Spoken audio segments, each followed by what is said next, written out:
welcome to the Nordic Mythology podcast. I'm Daniel Farron, co-owner of the company Horns of Odin, and I'm joined, as always, by Dr. Mathias Nordvig. Hello, everyone. This time we're joined by Jakub Vaniš. I hope I'm saying your last name correct, Jakub. A Czech illustrator known as the Raven from the North on Instagram. You do illustrations, and you're also a tattoo artist, if I understand correctly. Well, yeah. Both. Yeah. So welcome to the show. Thanks. Hey, thank you for taking the time to join us. I mean, your artwork stands out, for me anyway, like heaps above most people. I don't think there's many people who have an understanding of the Nordic artwork quite like you. Yeah, I guess let's start at the beginning. How did you get, or where did you learn your craft? I guess for me, it seems quite an unusual thing to just master. Well, that's a tricky question, kind of. I mean, have you always been interested in artwork, I guess? Yeah. I've been. I like to draw since I was a little kid. Mm-hmm. And when I was choosing my high school, I wanted to go to some art school, but my parents were worried that I just wouldn't make a living out of it. So I went to a technical lyceum instead. And then I continued to mechanical engineering, which isn't quite artsy. No. And I was bored during lessons, so I started to make some little sketches in my notebooks. And then I started to add some details. And that was the start, I think. I just like the Viking aesthetics of the art. And I tried to copy those artworks. And I somehow developed my own style, I think. Because I usually don't copy any style like Jonas or Ringerike or something. But I like to mix like different elements from those styles, and I just like to draw. I think that's quite amazing that you've just done it by copying, I guess, and practicing and doing it and developing your own style. Whereas people try for decades to master the Viking art. It seems such a complicated thing, but you seem to do it so well to say you've just taught yourself almost. I think I still have a lot to learn. When I see some others' work, I'm like mind blown by the amount of details. Or I struggle with the knot work actually. Like I don't understand how others create all the stuff. No, yeah, it's easy to get lost in. I feel sometimes. I mean, as somebody who likes to draw myself, I've also often tried to do a knot work, and at some point you're like, where was I on on all of these connections? And yeah, I feel you. Yeah, I've tried a little bit, and it just goes completely wrong. I have so much respect for people who can draw, and especially Viking style art. I mean, I'm no expert at artwork in general, but the little bit that I've tried to do here and there, it just seems like this whole area of Viking art is so complex and so hard to understand that even copying it is impossible to me. Like even just looking at something else and just trying to copy it, trying to break down how it works and the flows behind it just seems close to impossible. So to say that you've got to the level you are, been pretty much just completely self-taught, it's pretty mind-blowing. I mean, full respect to you. Well done for doing that so successfully. Well, I usually say it's just spirals and lines, and that's it. So it's not that complicated, I think. I mean, everything in the world like everybody can learn it, but some people can learn it faster. But if you give it enough time, I think it's not that hard to master anything you want. No, I agree with that in principle, I guess, that anybody can learn anything. But I mean, I've tried learning that, and I'm not. It just doesn't seem to work for me. It's not something that I would say I specialize in. Yeah. Well, I guess you weren't bored enough during classes. Maybe. Yeah, maybe that's it. Maybe I should have become a mechanical engineer. Yeah, maybe. So, am I right in thinking that you've just done some artwork for the new Wardruna merchandise? Yeah, I did. I did 2 ravens, one white and one black. But I did the Scout cover artwork before. Yeah. You know, the red Einar figure. Yeah. Yeah, that was actually my first work for Einar Selvik. And then I created some merch design for Huxia and maybe some other stuff. I don't remember. That's pretty cool. Yeah, it was really cool to actually see my artwork on the Wardruna album. For sure, yeah. I imagine that's quite surreal to see see your work kind of shared by thousands of people as well. Yeah, it actually started as a fan art I did of Einar Selvik. Oh, okay. Someone must have tagged him under the post, and then he wrote me a message that he likes the art and he wants me to send it to him, and then he might use it sometime. And after like 1.5 years, he put it on the album, so it was pretty awesome. Cool. Yeah, I mean that is pretty cool. I was having a look at your website just before we jumped on. Oh yeah, so you've got some. I have some redoing to do.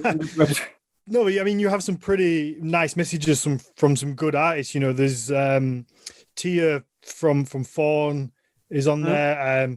Katiran, she's left. So you have some pretty prestigious names leaving some very nice comments about you and your artwork. Cool. Yeah, I've been pretty lucky, I think. Or just good. Oh, maybe. But that's one thing that keeps amaze me. How creating stuff really connects people. That thanks to drawing and tattooing, I've met a lot of interesting people, and even some famous people that wanted something from me. So it's really awesome. I'm really grateful.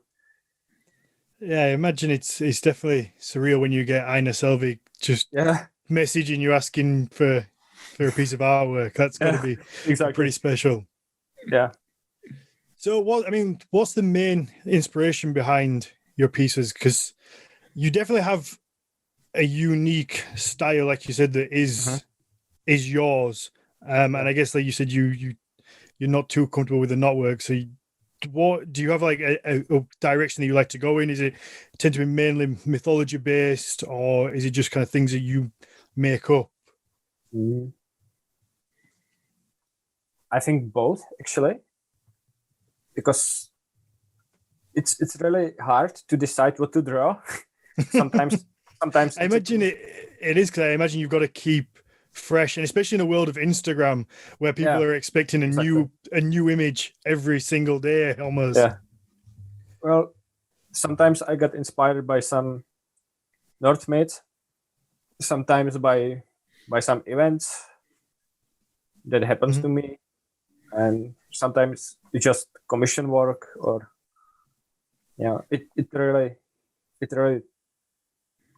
it's not easy to tell where my inspiration comes from, because it differs every time. Okay, fair enough. So tattooing, but my motto is like inspired by nature and mates, which is pretty much it, because I lived in Jablonec. It's in the northern Bohemia. It's like the northeast part of the Czech Republic, and there are some mountains and forest, and during winter there's usually a lot of snow. And I moved to Prague like 2 years ago, and I really miss the nature here, and even the snow and mountains. So I sometimes draw that like to remember my home, or how you call it. I mean, that sounds quite Scandinavian in nature, kind of, the mountains, snow.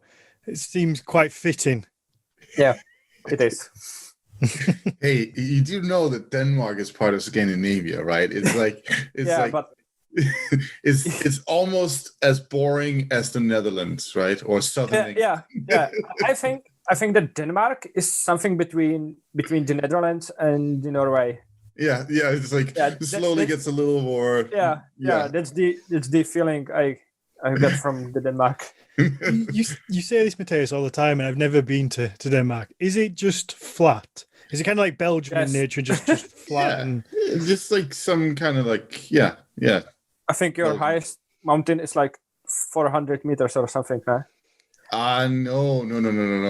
It's 176. That's not even a mountain. Okay. No, that's the thing that the Norwegians are always making fun of. It's like, you call that a mountain?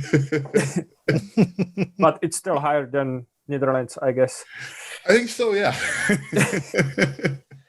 I mean, there's a lot to be said about flat land. I guess makes good farming land, I assume. Oh yeah, absolutely. Denmark is the most intensely farmed country on the planet, as far as I know. Oh really? It's 60+% of the country that's just like farm. So I don't think there are any like countries. Of course, there are other places that are more intensely farmed, but I don't think there are any countries that are so intensely farmed where so much of the farm or the land mass is just used for farming. So yeah, we got that. That is a lot of pigs. Yeah, it's all right poking fun at it now when you don't rely on farming heavily to survive. But imagine in the Viking Age, no one was laughing at the size of your mountains then. No, absolutely not. Everybody was enjoying the fact that this is where you could get food from. Yeah, exactly.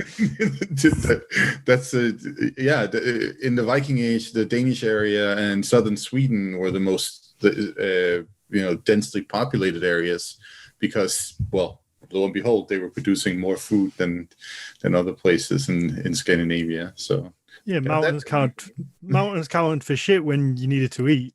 Exactly. So Jakub, how did you get into tattooing? I know that's quite a recent venture, isn't it? I think I started like 4 years. Oh, okay, not as recent as I. But it wasn't like on daily basis, It actually started with one of my drawings. I posted on my personal Facebook, and people started to comment that I should learn how to make tattoos. And my schoolmate, he wrote me that he has a friend from my town actually, who recently opened her tattooing shop.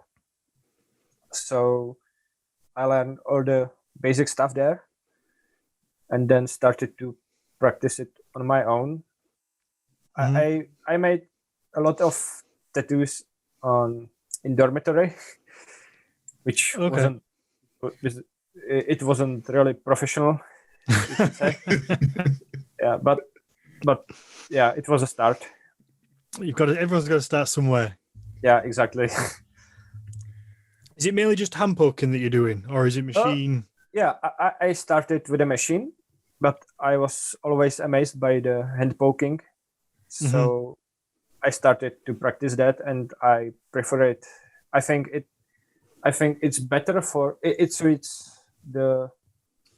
my drawings better.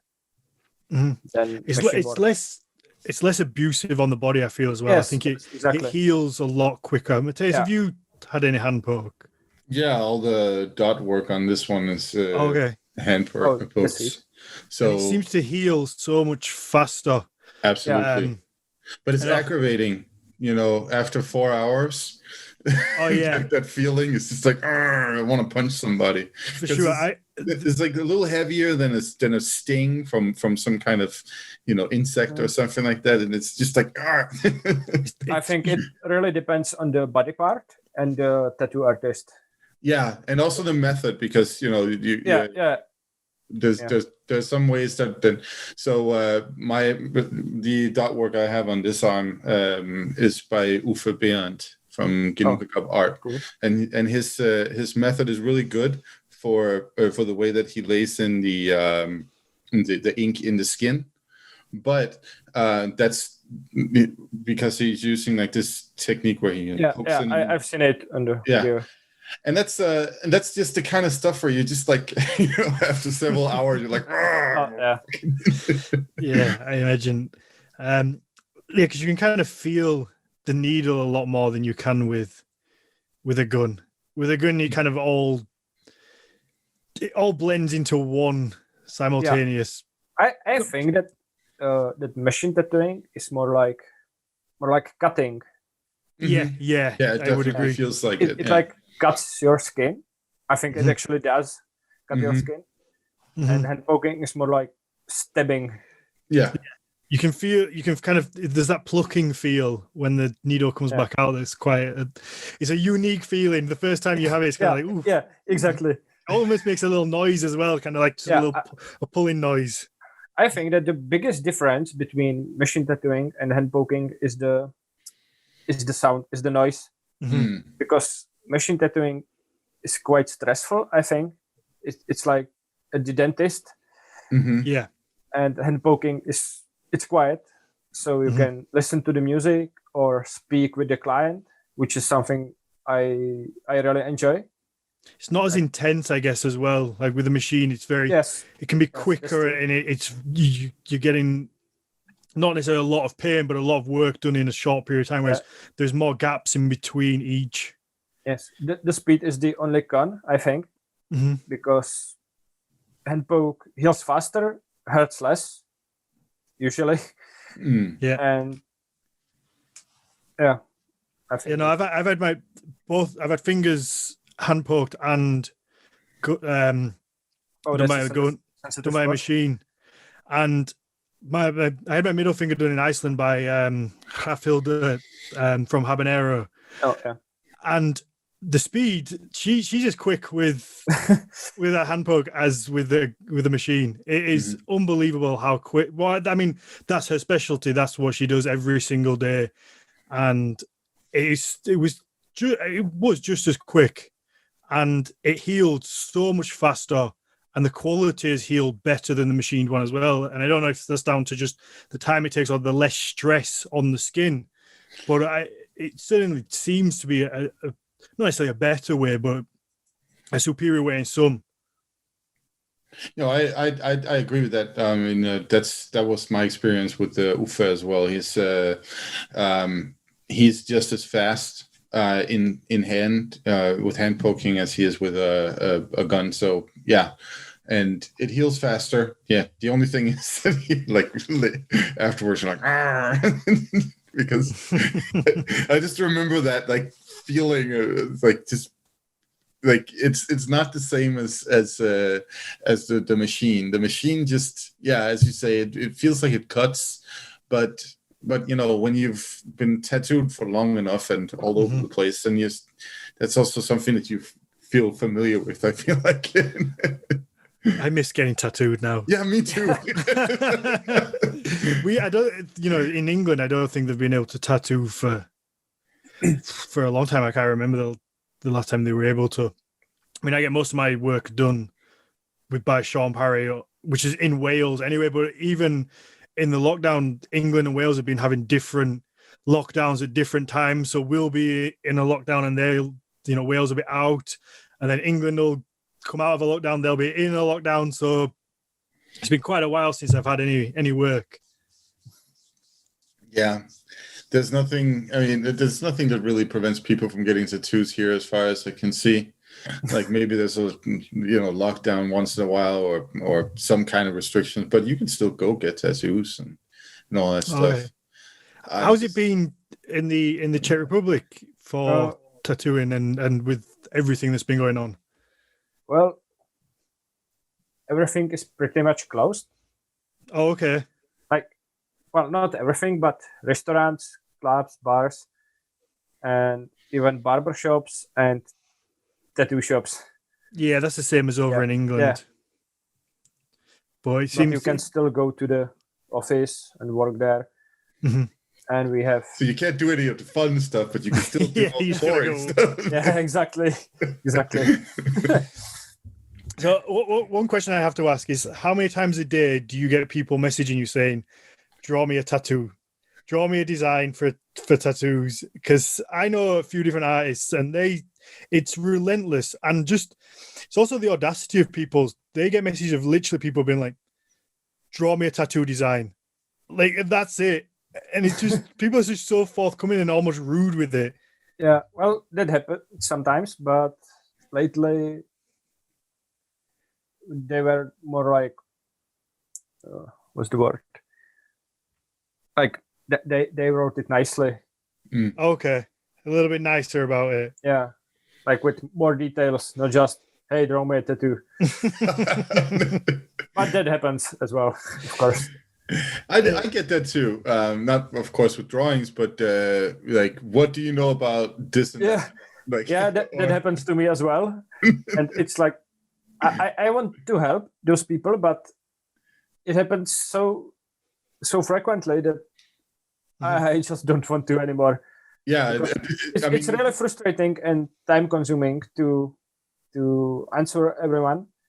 Yeah, and much as I would love to, it's just not possible. That's the thing, right? I mean, it's like really you could sit there all day just responding. Exactly. Translating tattoo. Exactly. I think I receive more messages like, can you translate this into runes for me? Then draw me a tattoo. Yeah. Oh, really? Yeah. I imagine you get that all the time, Matthias. So that must be. I do get from. A lot of those. I bet a lot of them are from me as well. Yeah, sometimes from you. No, that's true. And actually, I've been thinking of, or I'm planning on putting something up on the website about runes. And also, a little reading list. There's also a lot of people who are asking me about like, can you recommend this any book on like sagas or something like that, Nordic mythology, and like I think it would be good to have a little repository on our website about that, so that I think so. Just for send sure. people there. New website, NordicMythologyPodcast.com. Exactly. I think no, go on, Jakub. Yeah, I think that people are lazy to do their own research. Mm-hmm. Oh, I think for sure. There's also a lot of misinformations on Google, and I get a lot of like wig wizard tattoos, and people think that it's a Viking symbol and want runes around it. Yeah, and sometimes they are disappointed. Yeah, no, I mean, I think it's great that people are trying to like seek out, people that know about it, to ask them instead of just Googling, when it comes to some of these things. The unfortunate thing is that we just can't, sit there and be that people's like, I don't know what you call that, like answer lady or something like that. It's just like, blah blah blah blah blah. Somebody's personal, like Ask Jeeves. Ask Matthias. That's what we need to put on the website. A little Ask Matthias website. Do you remember the Ask Jeeves little logo? It was like the guy, the butler holding a plaque, so we could just do a little drawing of you holding a little silver platter. I don't like where this is going at all, my friend. I was going to say like in just a bow tie, nothing else. No, that's another kind of website, I think. Hey, if it pays the bills. I guess so. So, I mean, speaking of misconceptions, that's kind of pulls us nicely into what we were going to talk about for the bulk of the episode. And it was kind of misconceptions of Odin, and maybe a couple of the other gods if those questions come about. Because, like you said, Jakub, there's so much misinformation out there, and even just trying to research it yourself and put in a quick Google search, 9 times out of 10, the top 10, top 20 websites are just reaffirming the misconceptions that are out there. So you're not really gaining anything, even if you are trying to do your own research. Yeah. That's it. Mathias was going to say something. No, I thought Mathias was going to jump I was in. politely waiting for Jakub to say something.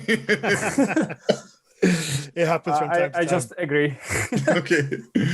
Yeah. So, I mean, yeah, there's a lot of misinformation out there. There's also, I received a message from a high-ranking museum person. I'm not going to say any more about who that was or where they were from or anything, but a museum person that deals with Viking stuff asking me about the Vegvisir, actually, because they receive a lot of questions from the public about this, and so this person, of course, wanted to have some accurate information and knew that I was a guy that could help them with that, and the point is that sometimes the public interest and ideas, they go in a very different direction than what people who are trained in the knowledge about, like, say, the Viking Age or something like that they necessarily know anything about, right? So Vegvisir is a great example. It's something that a lot of people think it has something to do with Vikings. It doesn't really. It comes from a 18th century book on like magic symbols from Iceland. And it's a part of a longer tradition from Iceland where you go back to like the 1500s and find similar types of symbols. So it's something that existed in Iceland for quite a while, but has its roots in Judeo-Christian magic symbolism. And this is what people don't necessarily know. They just know that, oh, this is something from Iceland and from the past, so it's got to be Viking, right? And that's how that works. And then all of a sudden, if you're somebody who whose job it is to sit at a national museum in Norway or somewhere and answer people's questions, and inform people about what is the Viking Age and all that stuff, then you're like swamped with these questions and about something that you perhaps never actually thought that you were even going to deal with in the first place. So that's quite interesting to see how these things they move in different directions, and I think it's really important for scholars actually to be on top of like what is the popular interest and opinion too when it comes to these things, a lot more than we are already. For sure. Yeah, absolutely.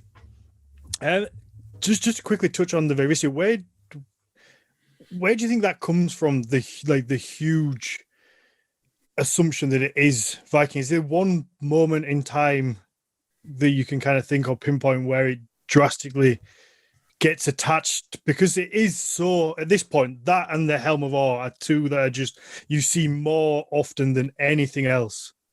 Yeah, that's a good question. I don't remember when the first time I saw it was. Like, I'm trying to think back to around like the 2009, 10, 11, 12-ish years. I don't remember seeing it that often around that time. So that is that recent of a thing. So. I think so. I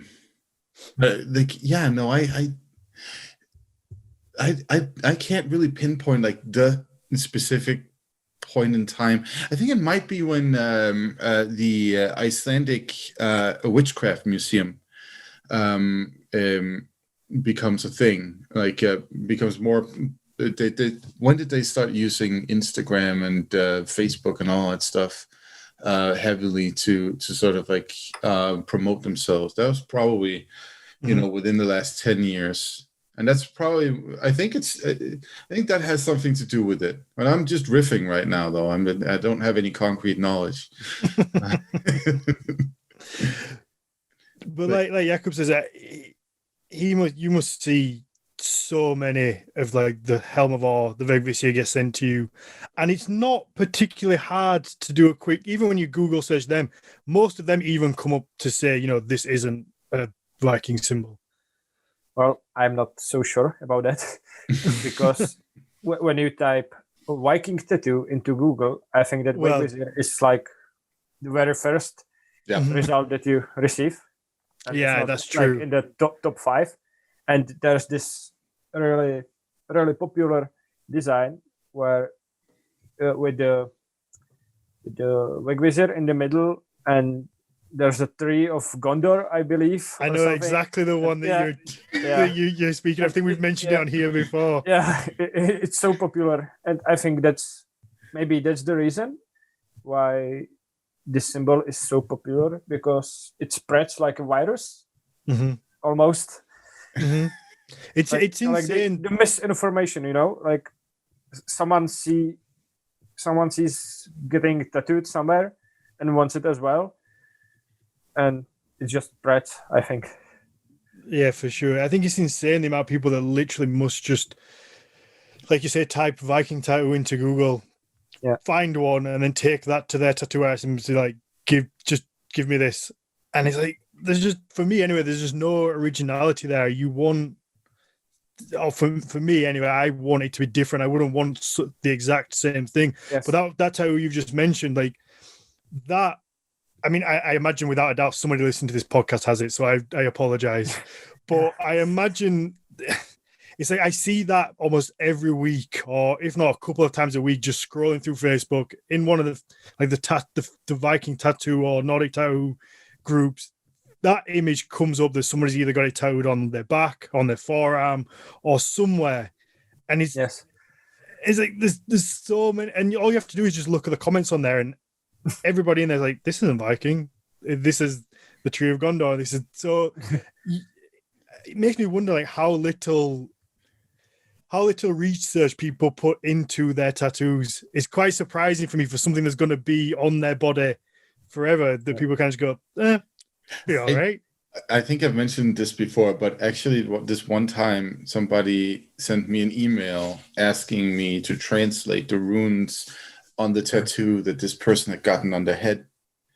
Like it's a tattoo on the side of their head with runes that they didn't even know what they said. I love that. Just ask you after the fact. It's not just like no. At least ask before.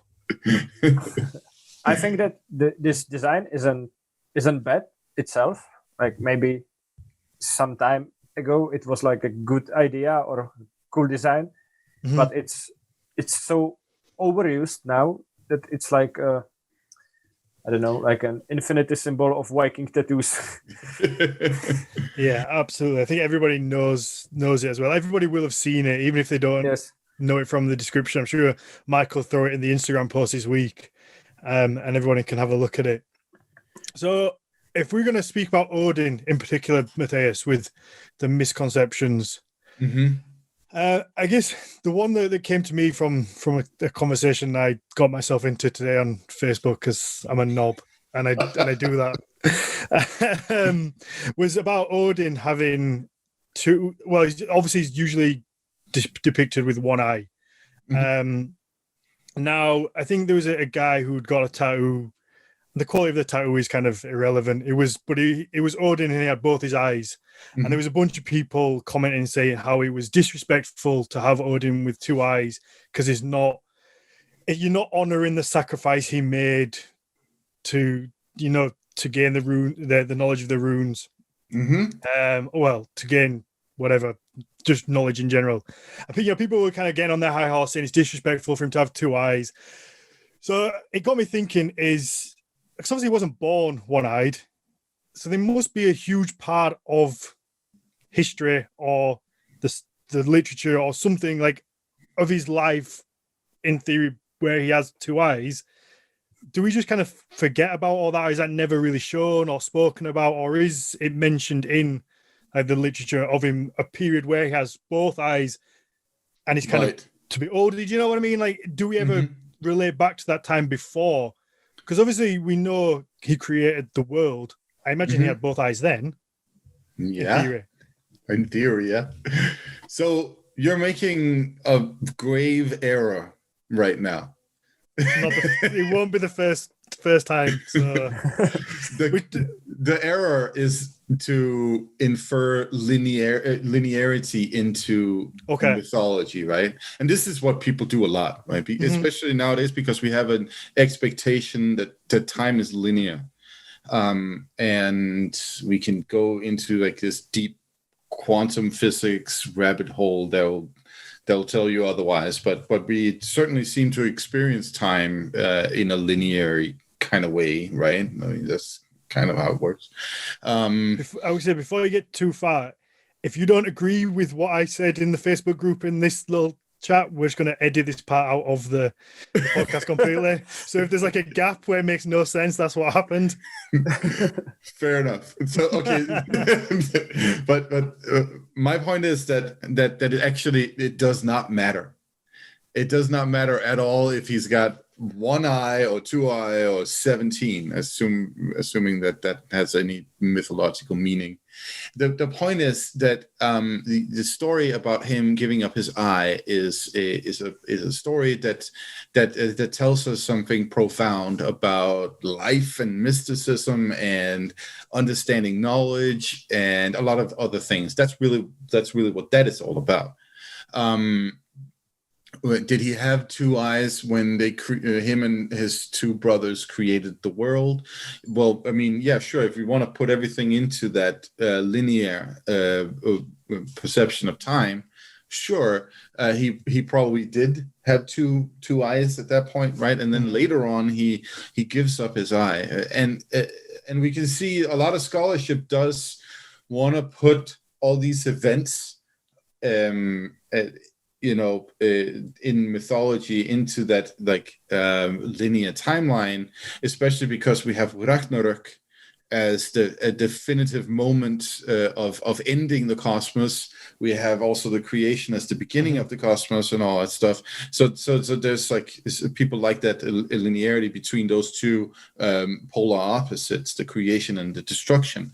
But the point is, though, that people generally these pre-Christian religions tend to see things in cyclical ways, right? So the linearity of things doesn't really matter that much, because what we're really interested in is the profound wisdom that each of these stories can tell us about our existence in this current moment, right?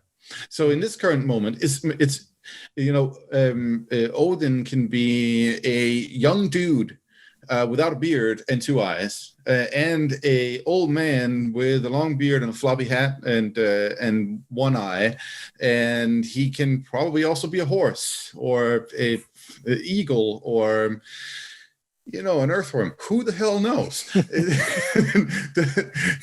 point is that is really what the story can tell us. And what parts of the story we can use and apply in our lives right now. So it's like somebody arguing over one or two eyes to me is like, yeah, okay. I think for me it was just this whole idea that they were trying to tell this guy that it was dishonorable to show Odin with eyes. This is a very what are you, the heathen Taliban or something like that? Like people trying to tell others like how they're supposed to think of a Nordic god? Like that makes no sense to me. That's for other religions, Mm-hmm. Yeah, it seemed very strange. So then that's what kind of got me wondering whether we ever saw Odin with two eyes. And I actually reached out to Luciano to ask him whether he knew of any instances in the artwork, and he was like, well, it's tough to tell, because if you get a figure and it has two eyes, you obviously the defining factor is the one eye. So you automatically know if he's got one eye, it's Odin. So if it has two, you don't really know. So that's why I was wondering with you whether in like the saga sense we kind of have any. Well, there's definitely, I can't remember the poem, but there's a poem that has a riddle. You can't tell I'm really digging for you to find somewhere with him with two eyes. There's a poem that has a riddle asking what is it that has 10 legs or 10 feet, I think it is, and 2 hands and 3 eyes, right? And that's Odin on Sleipnir. Because the horse is 8-legged, and that one assumes that he's got one eye, right? Because Sleipnir has the other 2 eyes out of those 3.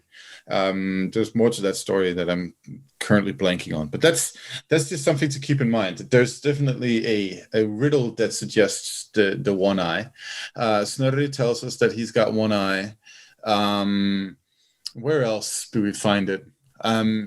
So that one thing is interesting, and there's no mentions of eyes in this one, but in Ynglinga Saga, the beginning of the Norwegian kings, the collection of the Norwegian kings sagas, we're told that he can appear as a young man, he can appear as an old man, he can take pretty much any shape and appearance that he wants, right? So then that should tell us then that he can both appear with one eye and 2 eyes, I guess, in whichever situation he wants to. But aside from that, there's no like that comes to mind, at least no source that says yes, he definitely has 2 eyes at this point. Sorry.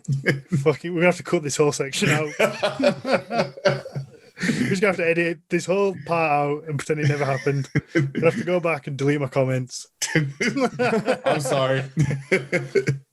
It's all right. I was really hoping you were going to back me up, but it was, like in situations like that, I'm pretty stupid, and I get myself involved because I don't like seeing this kind of stance of jumping on your high horse and telling people that because you've got it with 2 eyes and you are wrong. So I'll kind of just put myself in there and pit myself just against that because I don't like seeing it. And even if it means I'm going to be wrong, it's just to try and take a stance of just stop being an asshole about something that isn't particularly a big deal. Right. Well, no, I mean, I get that, and I think it's honorable, if nothing else, to stand up for the little guy in that situation and tell people to shut up. Okay. What do you think, Jakub? Do you think he's got 1 or 2 eyes in general? That's a hard question. But I usually draw him with just 1 eye to make him different from like other gods or guys. Because it's such a defining factor, isn't it, as well? Yes, having one eye, it's so easy to tell instantly that's Odin. Yes, because otherwise they would all be just bearded guys. True. I guess, yeah. Just look like the back line in a concert hall at a heavy metal show. Yeah. No, that's a good point. I was actually I was thinking one thing. We do have some figurines from the Viking Age, from like Viking Age archaeology, that suggest that. So these are these little heads that look like they have been on pins, that maybe on clothing, or you could like put them into something, sort of like a little man's head with the 2 with the ravens. Yeah, exactly. Yeah, I know what you mean. Yeah, so these raven horns that come out of the head or whatever they are, and they there's a couple of those that look like the figure originally had 2 eyes. But then one of them has been like, cut off, scraped off in one way or another. So that suggests perhaps some kind of meaning to that. The idea of like, because think about that, you're making an object, a figure, you're creating a face in a certain way and with two eyes, and then you decide to destroy one of it afterwards with sort of like a violent insertion, or however you want to express that. Like that's interesting, right? Because that kind of suggests, a materiality to the myth that is being played out in real life as these people are doing some kind of ritual or whatever, right? So that's just something to think about. I mean, I don't know what it really has represented to the peoples who did it, but it goes along with the idea of first having two eyes and then taking one out. I just don't want to talk about eyes anymore. It's just our subject now.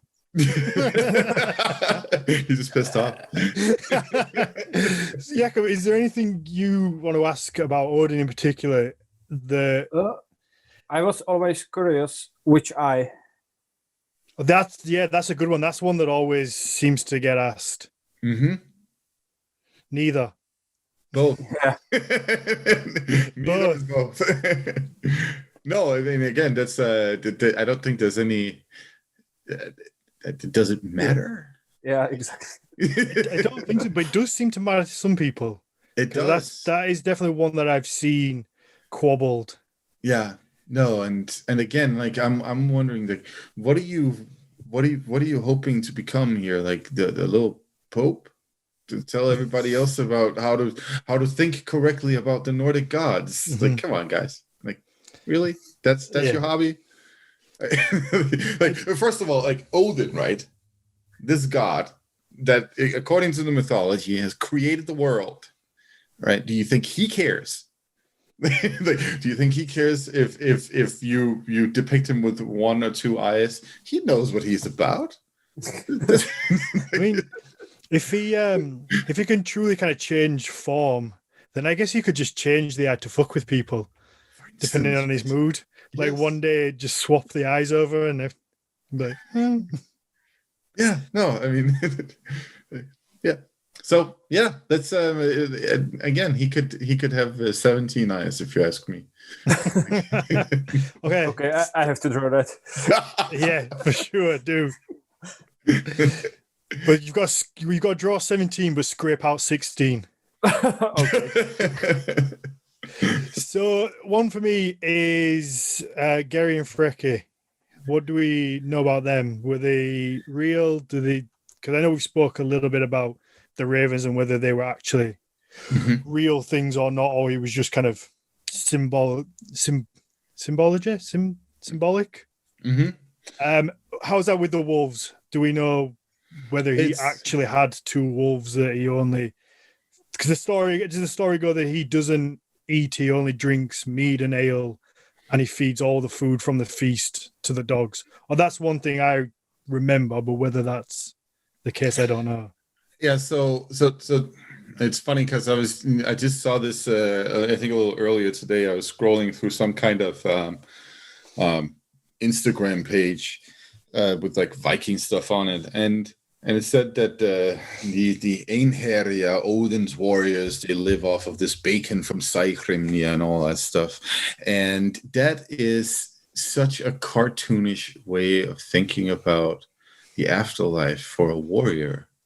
It's like, why do the warriors need beer and bacon in the afterlife? Because it's good. Well, yeah, of course. Like, but come on. But I'm just thinking, it's doesn't it sound a little silly? No. What would you like to eat in the afterlife? No, I'm just thinking, if that of all the things you could come up with as a Viking, I guess, is that really what you're going for? Yeah. I mean, you were talking about peoples who like travel thousands of kilometers to go trade with other people to get spices or it shows how good bacon is, to be honest. Yeah, apparently. My point is, though, that this is all Snorri Sturluson, who is coming up with random shit to say to make it sound more interesting. So if you go to his source, which is the poem Grimnismal, it talks about these things in much more sort of an analogous, ethereal kinds of ways. And this thing about the boar called Sairrimnia and all that stuff. That's not really what it says. It says something incredibly cryptic about using these words Sairrimnia, Eldhrimnia, and Antrimnia, which means Sairrimnia means that which cools the ocean. Antrimnia, that which cools the breath, and Eldhrimnia, that which cools fire. Like, does that sound like some kind of cartoon cooking bacon for people? Not so much. It sounds like some kind of mythical trip, and it's the same with Geri and Freki, and with Hugin and Munin in these stanzas as well. They come very close to one another. And for instance, that stanza also says, Antrimnia has Sairrimnia cooked in Eldhrimnia, but few know what the Einherjar actually eat, is what it really says, this stanza. So actually it's saying we don't know what dead people are eating. Okay. And in the same way, this Hugin and Munin, Odin is sitting on a nice little throne and saying like, I worry about Hugin and Munin flying around all over the place. Worry more for, what is it, Munin than Hugin? I can't remember, something like that. And he's not really talking about ravens. Like, there's no raven mentioned in that context. The same with the wolves. They seem to be more of a they come after, as far as I remember, or just before. And it's something about Odin feeding the Geri and Freki, or the wolves, every day, and it's basically just imagery that attaches to Odin being a god of wisdom and a god of war. That's really what this is all about in these stanzas. Then you have Snorri Sturluson, 100-something years after this poem was composed, who is like, well, that's got to be some kind of cartoon picture of Odin feeding a couple of dogs and having like two ravens sitting and his warriors eating bacon and drinking beer. That's how it really goes. Okay. Sorry. I guess destroy everybody's fantasies of the afterlife. I guess it makes it easier to depict something having two wolves and two ravens. Easy for people like Jakub, something to draw, because how do you draw thought and memory and kind of war, I guess? Well, I think without having a physical thing to kind of... It's quite hard, I guess. Well, so I mean, personally, to me, it sounds like a lot more artistic freedom, right? I mean, that's an interesting idea. But you mentioned those little heads a couple of minutes ago with the two ravens. So what would that be? Because obviously there's two ravens attached to. So I'm not 100% discounting the way that Snorri Sturluson is interpreting this. I'm just saying that in the core of the poetry that he's using as a source for his story about this, we can't necessarily just assume that this is how that original poet once saw it, and we can't assume that this is how people in the Viking Age saw it. This is very much Snorri Sturluson's interpretation. So we're like, what does it mean to have horns coming out of your head that then turn into raven heads above you? That's really interesting in and of itself. I'd like to know.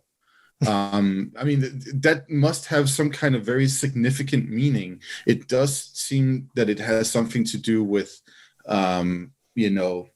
ideas of like mind, right?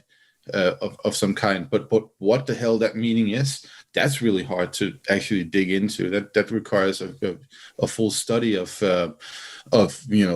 conceptions of ravens, of like ancient Viking ideas of mentality and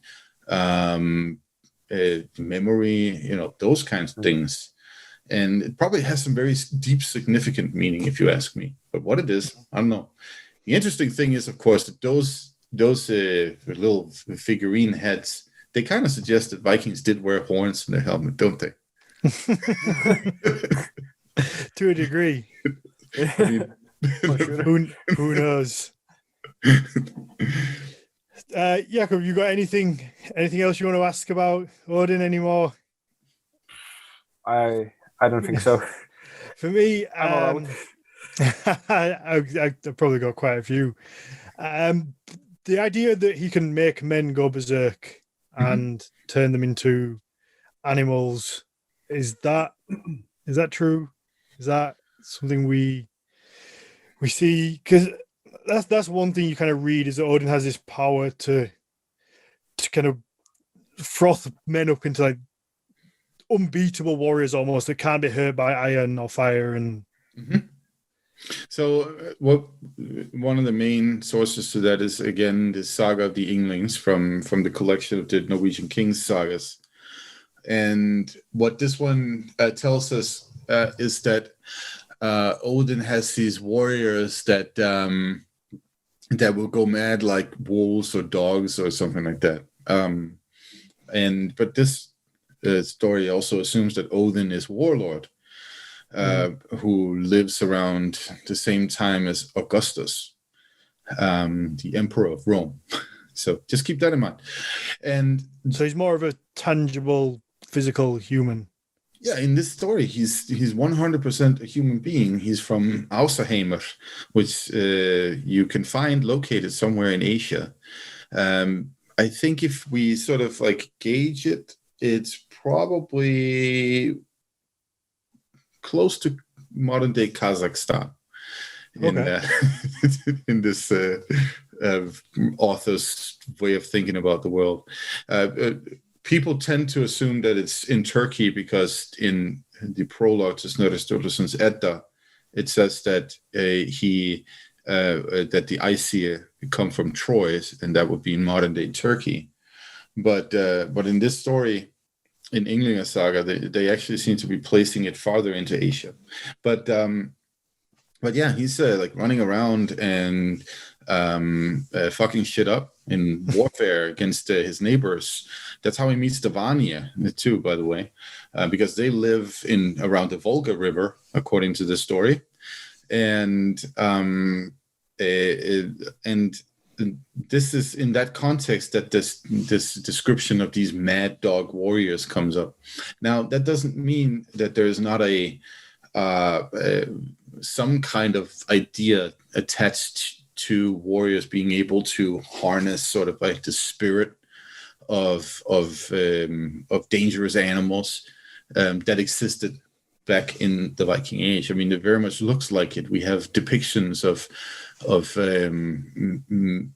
at least one depiction of a warrior with a sort of like a wolf dog head of some kind from Vendel or Valskara in Sweden from the 600s.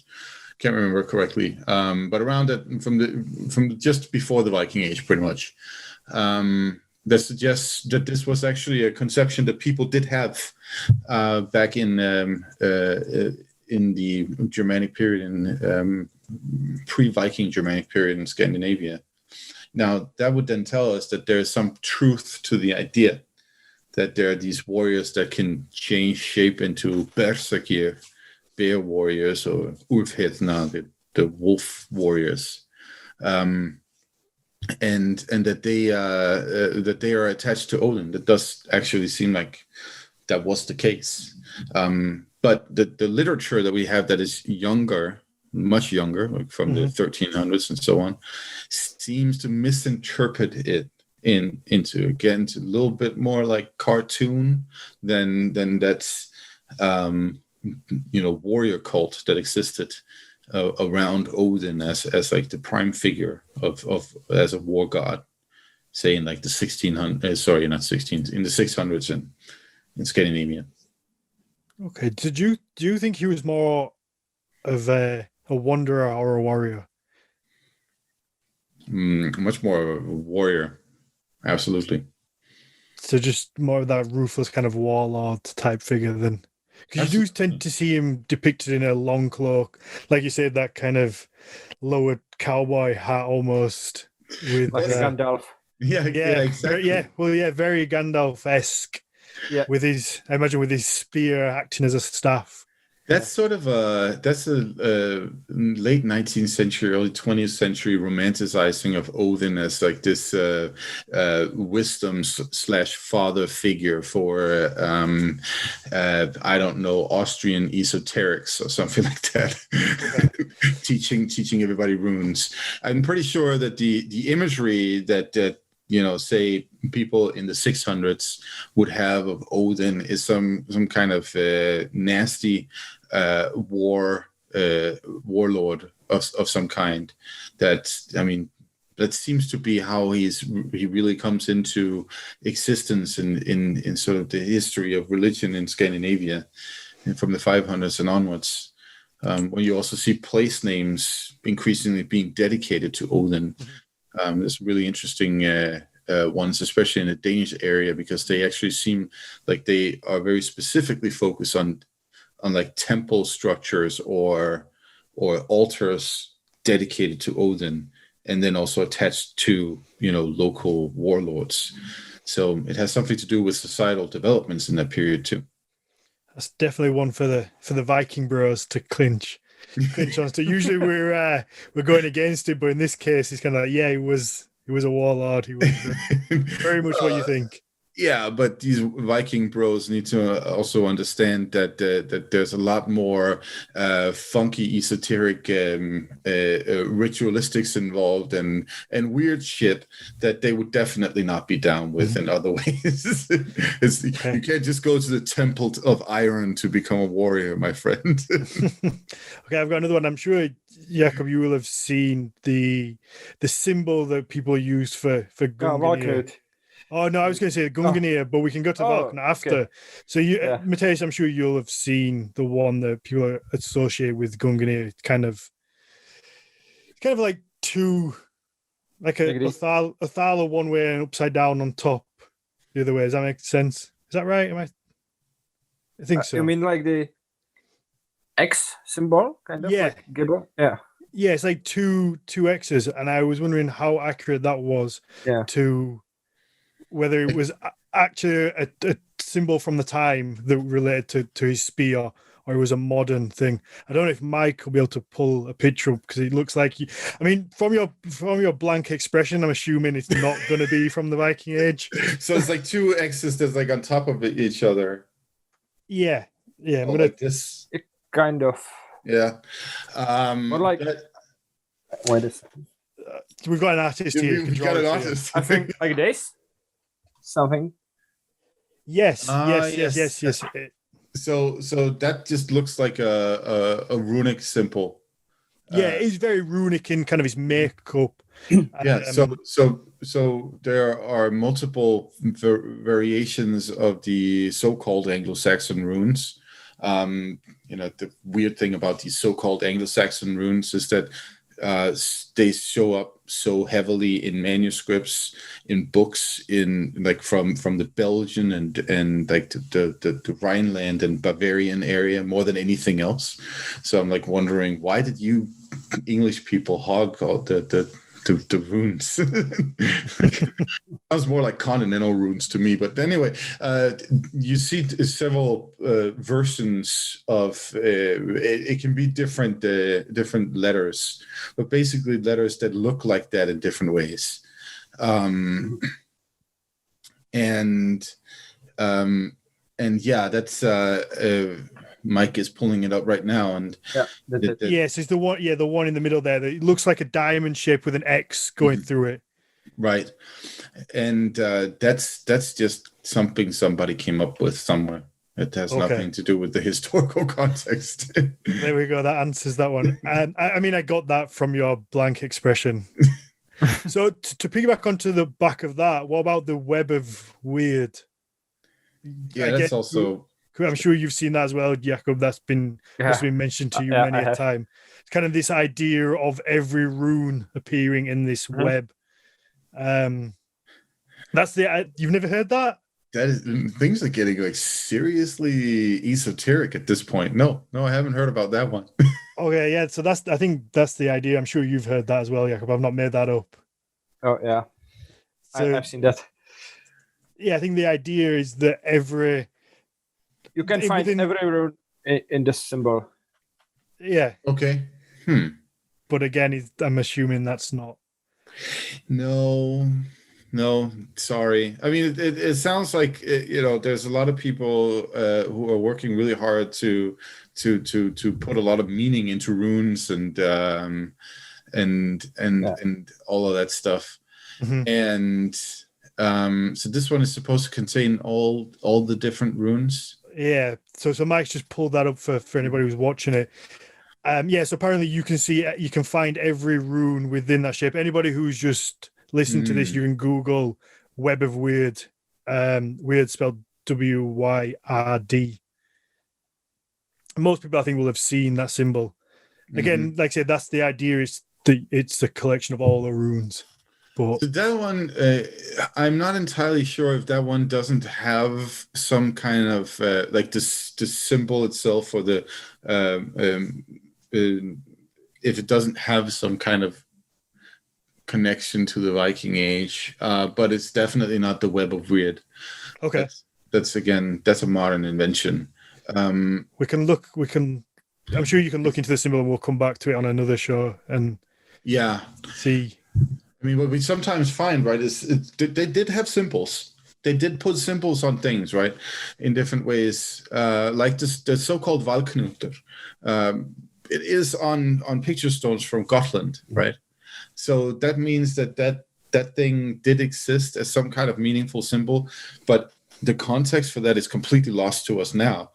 Like, we can perhaps try to draw something out of like, so the Valknútur is these three triangles that are interlaced, and what we're seeing on the picture stone from Gotland, at least in one case, is that this triangle is sort of like pointed like slightly downwards to the left of the person looking at the stone, and it's right above what appears to be two men sacrificing a third guy in some kind of setting. That's kind of what it looks like. Again, there's a lot of uncertainty about the actual imagery, because are they actually sacrificing somebody? What are they doing? It looks like they have some kind of it's hard to tell what it is, but whatever they are sacrificing this person on seems to be like a built structure too. So the gods only know what that actually is, and then there's a bird above it, But then that right there, you have like that symbol, and that seems to have been significant to the people who made it, but we have no context otherwise to really understand it, because they didn't leave any explanation, at least not one that has stood the test of time. Jakub, what do you kind of make of that, in a sense of, I always think that people get a different understanding from things when they draw it out or when they act it out, I guess. And you're physically going through the motions of maybe creating the art, and whether you kind of saw it maybe just appear naturally in the art you were doing, or if there was a reason kind of like maybe where you saw it come from. Because I know, speaking to Sean Parry and to Luciano before, they've both pointed out like little symbols almost that appear in the artwork naturally when you draw this style of artwork. When you draw knotwork, you kind of get this 3-line, almost like a tri-scale type symbol, kind of like a triangle. That sort of symbol appears naturally when things cross, or when you get this knotwork crossing. So I wondered whether you had kind of any input from that direction of working with the art, and if you'd seen any kind of angle to it. I think it really depends on the art style you are using. Mm-hmm. because it might appear, but it doesn't have to. Okay. The symbol, because it depends on the lines and how you use them, and there are different styles. Mm-hmm. I think Yeah. it's not like an easy question. Okay. Yeah. No, like I say, I was just curious because a lot of the time I find when you're actually doing it, it's different to reading it in a book. And I just wonder whether there was that kind of opportunity where it just kind of this shape kind of popped up, and then it would make sense why they would then make it into a Valknut. Yeah, I understand. I sometimes used like Trekkweit or Valknut to fill some white space in like a sleeve tattoo. Yeah, so if you on the back of my hand again, it's not very good for the people who are listening, but on the back of my hand, you can see kind of in the middle of the of the triple horn symbol, there's a Valknut, and that's kind of there because it fits. It just fits, yeah. It made the nice shape of a Valknut, so it made sense to kind of make this symbol go there. So I kind of wondered whether maybe that's why the symbol appeared, because you just kept getting left with this empty space, almost shaped like that over and over. So you kind of went, oh, you know what, this kind of works. Yeah. I think it depends on the motif, like on the design. Yeah, I would agree with that. I mean, so what it looks like is that these people were incredibly focused on creating visual meaning in so many different ways, like whether or not we're talking about like some interlaced symbols, so that they're trying to create a sort of more of a scene where people are acting out some actions, right? What we're seeing is a lot of visual meaning, and I mean, if anything, you could say that people are continuing that tradition today with their inventions of new understandings of old symbols, or the creation of new symbols that then they then attach to the Viking Age as something meaningful in that regard. So it's easy to sit here and say, oh, that stuff is just something that somebody came up with on the internet. But, on the other hand, it's also, this doesn't take away from the meaningfulness of it for the people who use it, right? And that's also important to keep in mind that, this is also something that continually creates new meaning in different ways. Mm-hmm. Yeah, no, I agree. I think it's beautiful for people to create new symbols. I'm sure, Jakub, you do it in your work all the time. You get that dead space and you just create something to fit. But equally, you kind of got to differentiate from the original ones, because otherwise you end up with the situation like the Vegvisir and the Helm of All over again. But it's nice for people to interpret this as they want and how they want to. It's a very personal thing, and too many people kind of just want to police it. Well, that's the main problem, right? Those who want to police it, it's usually somebody that spends way too much time on an internet forum of some kind, whether it's on Facebook or Reddit or elsewhere, right? that's usually the police that comes after you with these kinds of things and tell you, no, that's not correct. You have offended Odin. That's it. I think I've said this before. In my personal opinion, it's the people who know the least that want to tell everyone how they should kind of interpret the things that they do know or they think that they know. So the little that they do know, they want to shout at everybody else and be like, no, it's this way, rather than being just kind of, I don't know, really. Yeah.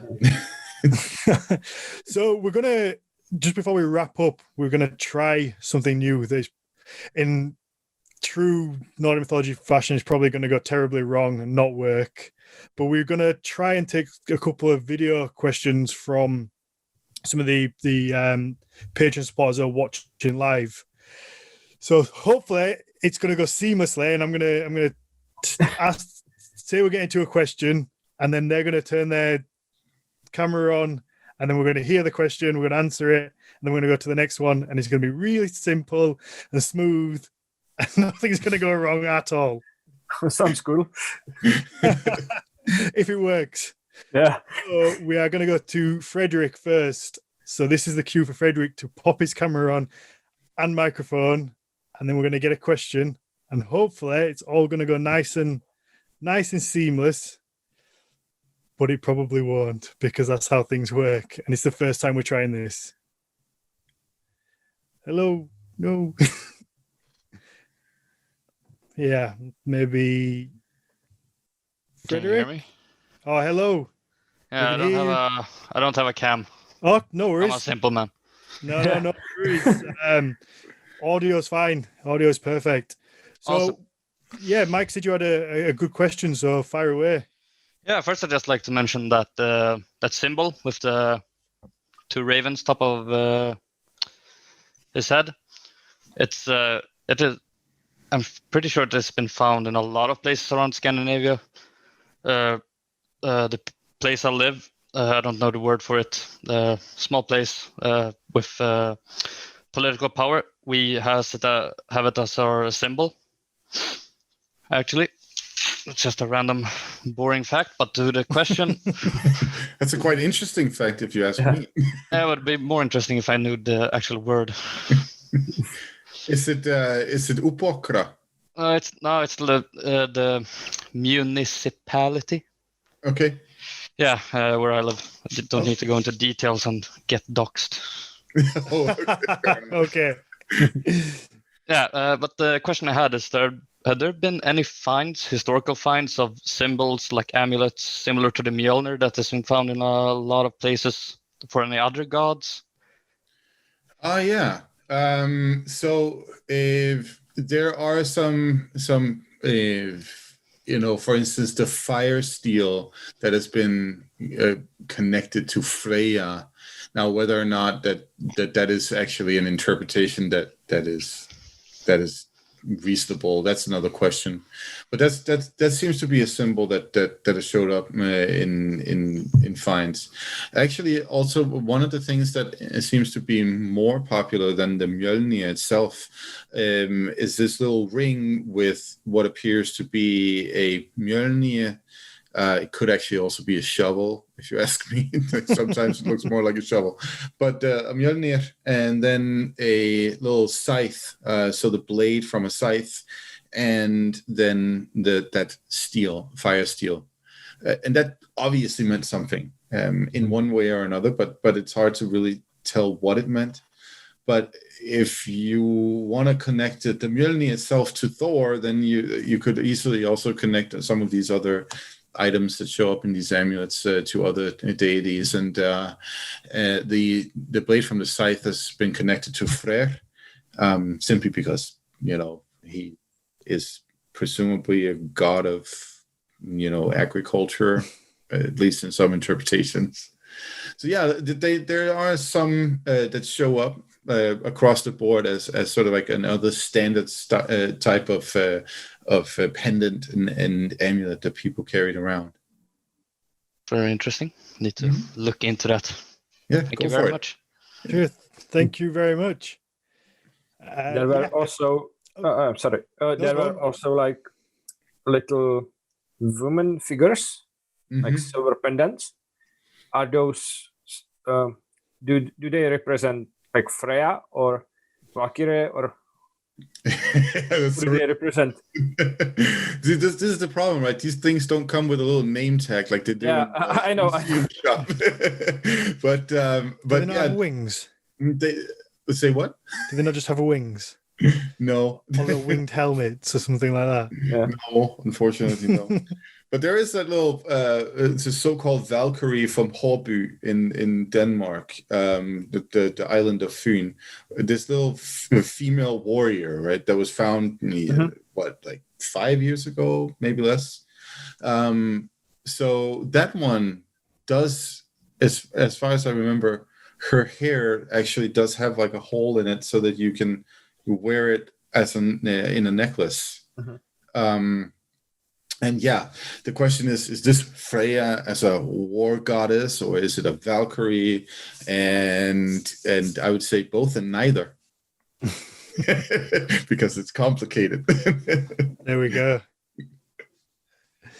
Yeah, I think that's the last question. Jakub, unless you've got anything else you want to ask or wondered about. Not on the topic, I think. No, let's wrap this one up then. It's been fun. Jakub, do you want to just kind of give a plug to your Instagram or anything you're working on? Let people know where they can find you. Yeah, probably the best way would be on Instagram. Mm-hmm. And my nickname is the Raven from the North. Yeah. That's it, I think.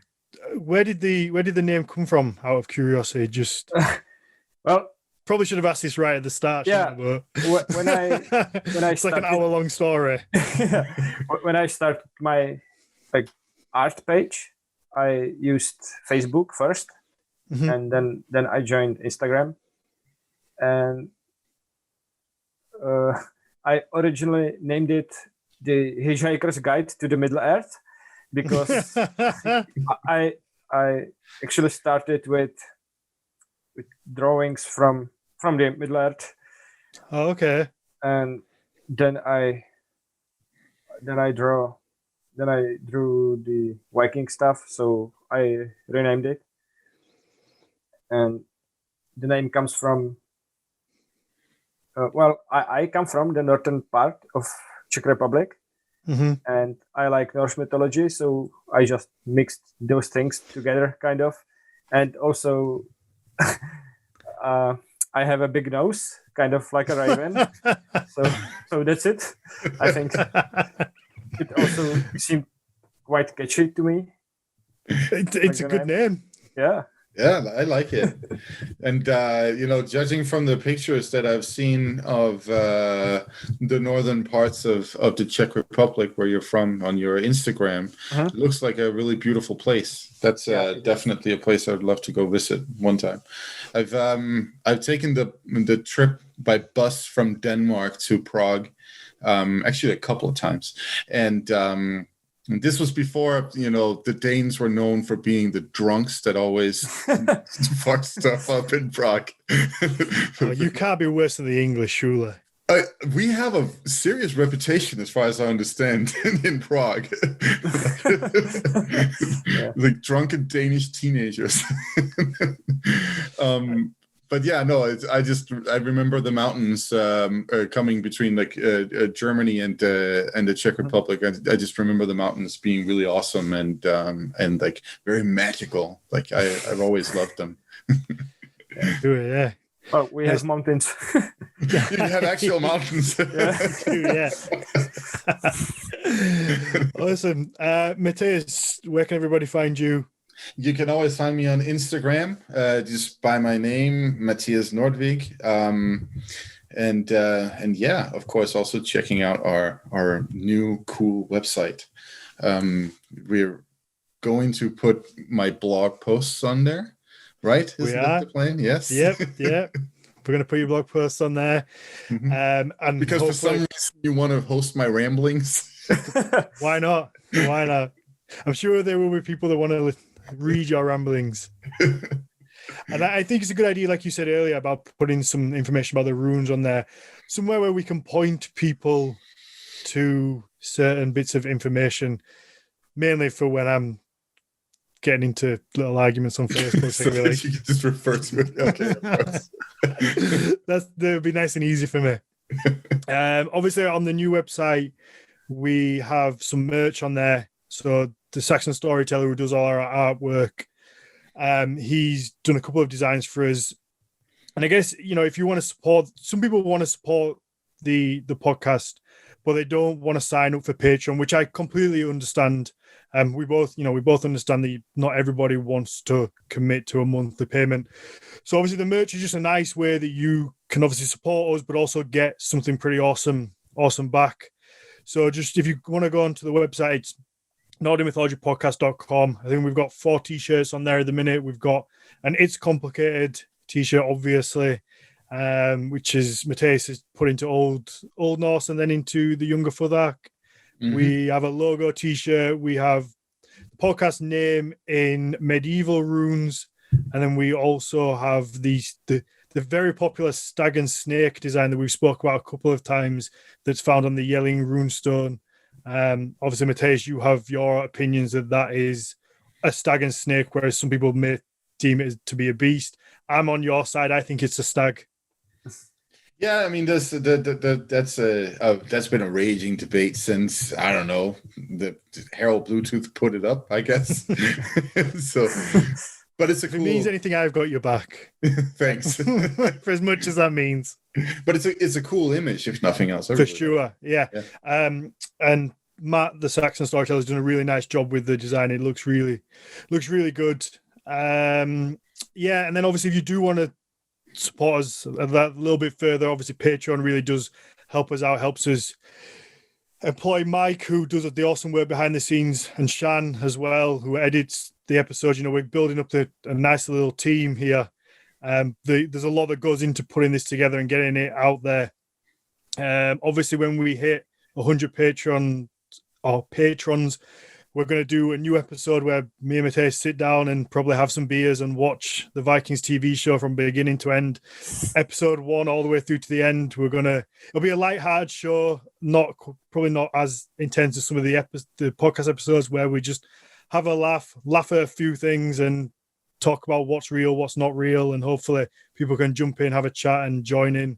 And it's just a bit more of a good time, I guess. It's going to be the Nordic version of that show called, what is it, like the Mystery Theater 3000, or where they're sitting down and they're watching these. It's just a show where they watch, Yeah, it's like Gogglebox in the UK. Yeah, which is just people watching, which I think is a really good show. I like watching people watch TV, apparently. But Mystery Science Theater 3000. Thank you, Shane. Yeah, we'll find a way where people will be able to watch the show at the same time. It won't just be a case of watching me and you talk about something. We're going to figure out a way to either so they can watch at the same time, or we'll tell people when we press play so we can get it all running at the same time. So it's not just a case of watching me and you speak about something that people can't see. No. We're not going to make it that lame. Imagine. So like I said, I think we're on 71 patrons at the minute. Like I said, 100 is the mark. So if you can help us out reach that, the show is going to be available to any tier. So it doesn't matter whether you support the £5 tier or the £20 one, you're going to get that show no matter what. If you want to follow me personally, it's just Daniel_Farrand1. Follow the business, it's at Horns of Odin. We've just restocked some of our gym wear. And I think that's about it. Oh, and if you enjoy the show, leave a 5-star review and a positive ranking because it helps people find the show. Yes. I think I got there. Thank you. Jakub, thank you very much for joining us. Like I said, I've been a huge fan of your work for a long time. I message you every 6 months from Horns of Odin and like, do me a design, please. I know. I will. I'm sure one day we will get there and it will happen. But like I said, that is a true testament because I think your artwork is beautiful. And even more knowing kind of that you've taught yourself, I find very inspirational. And because with all my homework, that was kind of what I did. I just figured it out, tried trial and error and got to where I am just by doing. So I have a lot of appreciation for people who also learn the same way. Keep doing what you're doing. It's beautiful work. I deem you to be one of the top out there without a doubt. Thanks a lot. You are so kind. No problem. Thank you for taking the time to join us. I know you're extremely busy at the minute. Yeah, kind of. but it was fun and I really enjoyed it. So, awesome. Well, thank you very much. Thank you for inviting me. No, it was anytime.